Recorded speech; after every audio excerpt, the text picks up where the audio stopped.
మిత్రులు దక్షిణామూర్తి భోజనాలు అన్నాడు కాబట్టి నేను త్వరగానే ముగిస్తా. స్పందననే వేదిక మీద ఉన్నటువంటి పెద్దలందరికీ శరణార్థులు, వేదిక ముందు ఉన్న వాళ్ళందరికీ కూడా శరణార్థులు. నేను దళితోద్యమ వేగుచుక్క భాగ్యరెడ్డి వర్మ పుస్తకాన్ని రాసి గద్దరన్నకు అంకితం ఇచ్చింటి. గద్దరన్న కూతురు ఈ వేదిక మీద ఉండడము, వాళ్ళ అమ్మ కూడా భాగ్యరెడ్డి వర్మ స్కూల్లోనే చదువుకోవడం, అది గద్దరన్న చెప్తా ఉంటుండే ఎప్పటికీ, నా భార్య కూడా ఇదే స్కూల్ రా అని చెప్పి.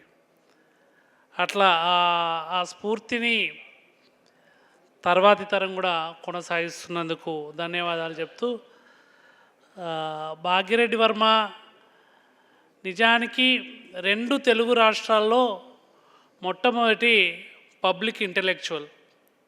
అంటే ఇప్పుడే పౌర సమాజం అని చెప్పి ఇప్పుడు ఏదన్నా మనం మాట్లాడుతూ ఉన్నామో, 2 తెలుగు, ఆంధ్రప్రదేశ్లో కావచ్చు, తెలంగాణలో కావచ్చు, 2 రాష్ట్రాల్లో కూడా మొదటి పబ్లిక్ ఇంటలెక్చువల్. ఎట్లా అంటే 1906 నాటికే ఆయన జగన్మిత్ర మండలి పెట్టి దళితుల అభ్యున్నతి కోసానికి పోరాడుతూనే,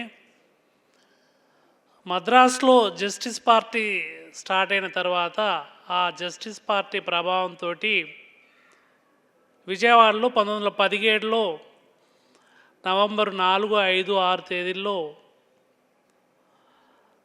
పంచమ మహాసభలు అని చెప్పి స్టార్ట్ చేశారు. ఆ వేదిక మీద ఉన్నటువంటి భాగ్యరెడ్డి వర్మ ఇది పంచమ అని చెప్పి మనకు మనమే తక్కువ చేసుకోవడం ఏంది, మనము ఆది హిందువులము, ఆర్యుల కన్నా ముందు నుంచి ఈ దేశంలో ఉన్న మూలవాసులము, అట్లా మనం ఆది హిందువులం అని చెప్పి, హిందూ అనేది ఒక మతానికి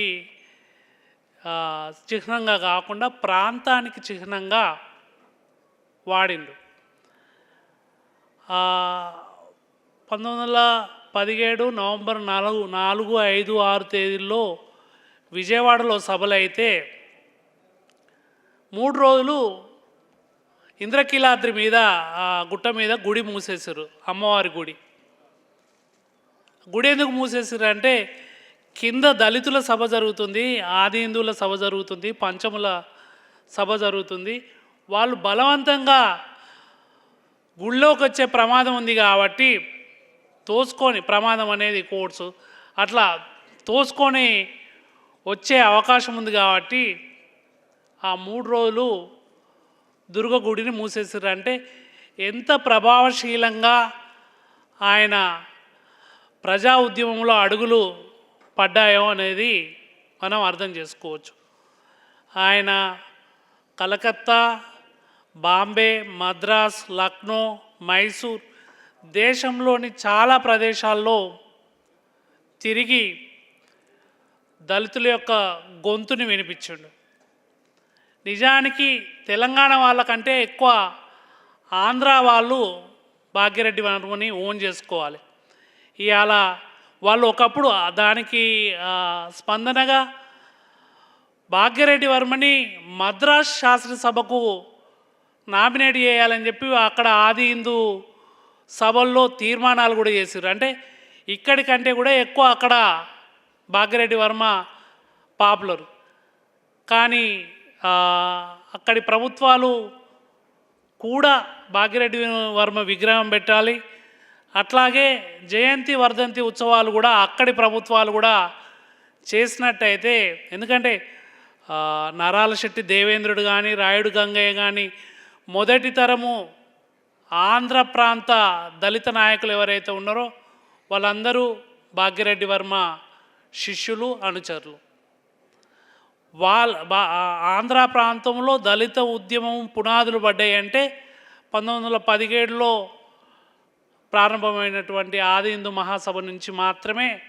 మన దగ్గర 1906 నుంచే ఉన్నాయి, కానీ అక్కడ మాత్రం 1917 నుంచి మాత్రమే అక్కడ ప్రారంభమైనాయి.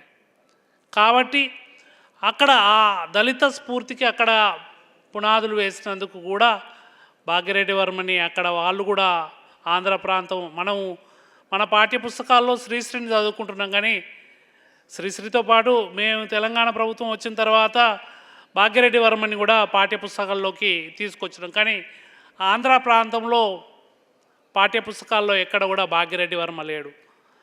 భాగ్యరెడ్డి వర్మ విగ్రహం ఆంధ్ర ప్రాంతంలో కూడా పెట్టాలి తెలంగాణతో పాటుగా. అలాగే ఆంధ్ర ప్రాంతంలోని పాఠ్యపుస్తకాల్లో కూడా భాగ్యరెడ్డి వర్మ పాఠాలు చెప్పాలి. అలాగే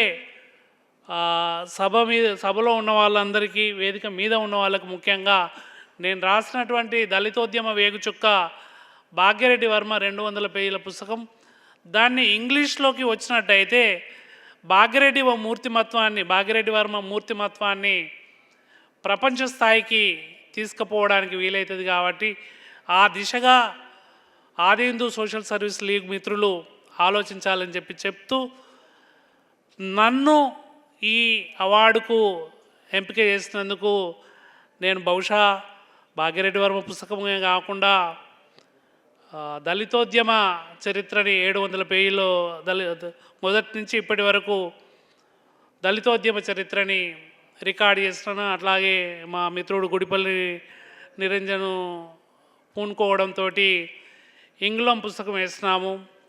అలాగే విమానం పుస్తకం వేసినాము. అవి దళిత అస్తిత్వ వ్యాసాలు.